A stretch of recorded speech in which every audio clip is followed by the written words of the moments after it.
Ever wonder how there's so many Nurse Joys in Pokemon games? We all been told it's because they have a lot of sisters.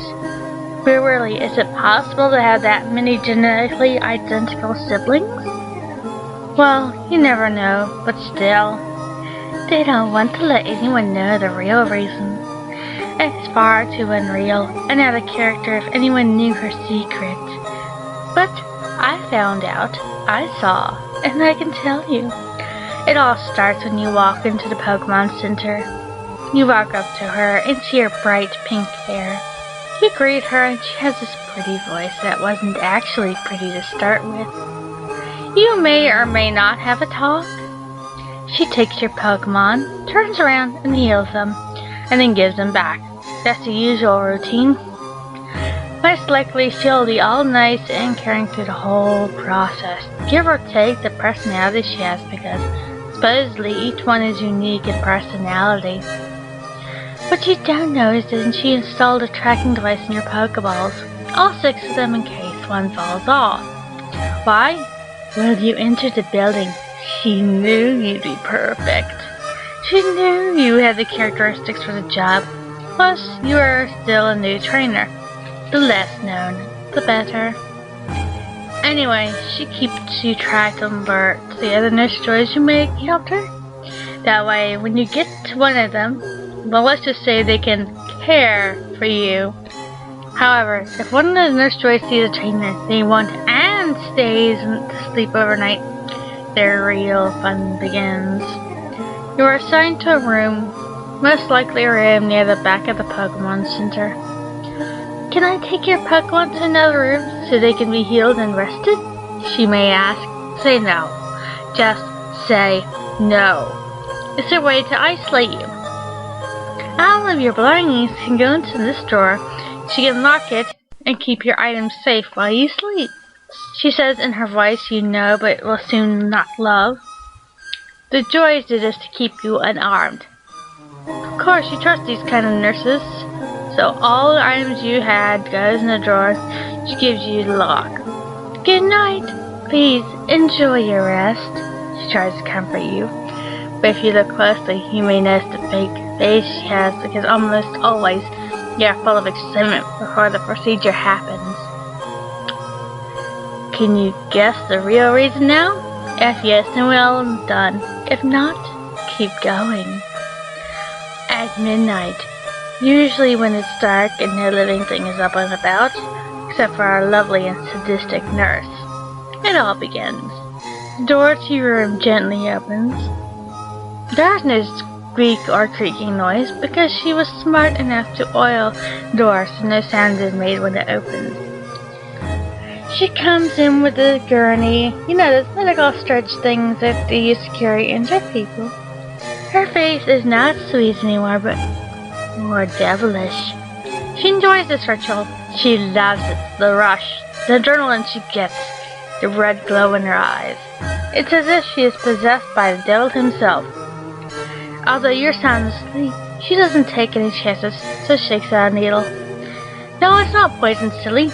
It's a liquid form of sleep powder in a very high dose.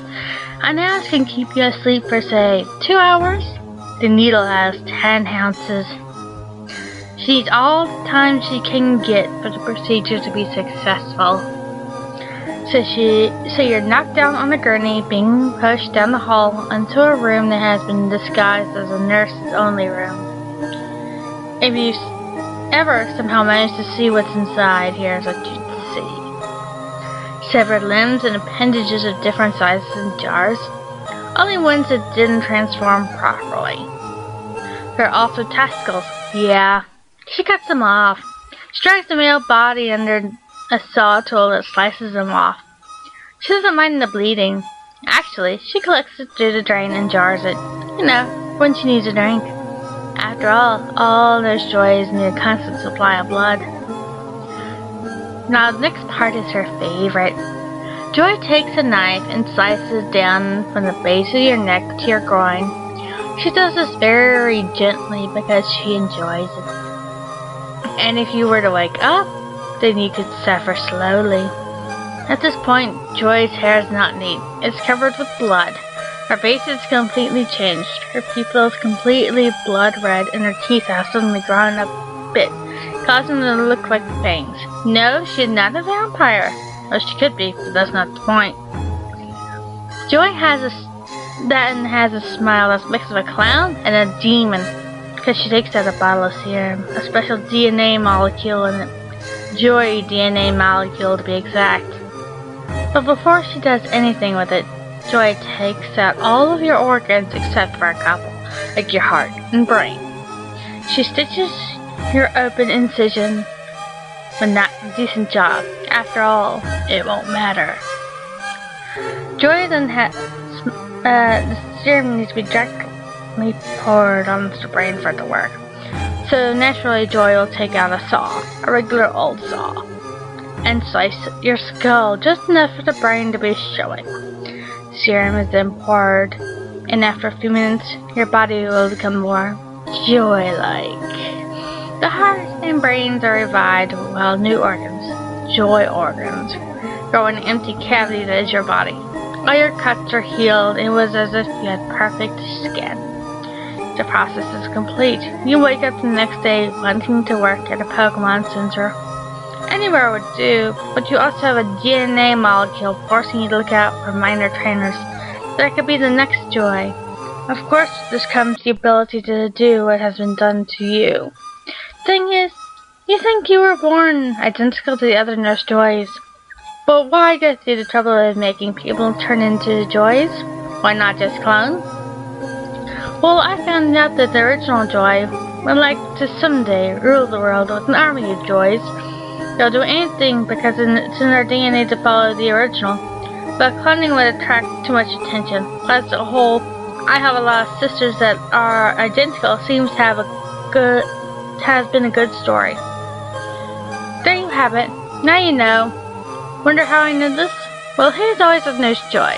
Who's the one in the background helping her? It's me, Chauncey! No, I told never ever speak of this information, even though I am a Pokemon. So my advice to you is come to the Pokemon Center at your own risk. You never know. The thing about the real Nurse Joy is, she likes to hunt around by herself. So when you're all alone, sleeping, or just relaxing, don't think you'll be safe. I hear she has a nice demonic face to stare at you with. Oh look, she just chose another victim. I think it's you.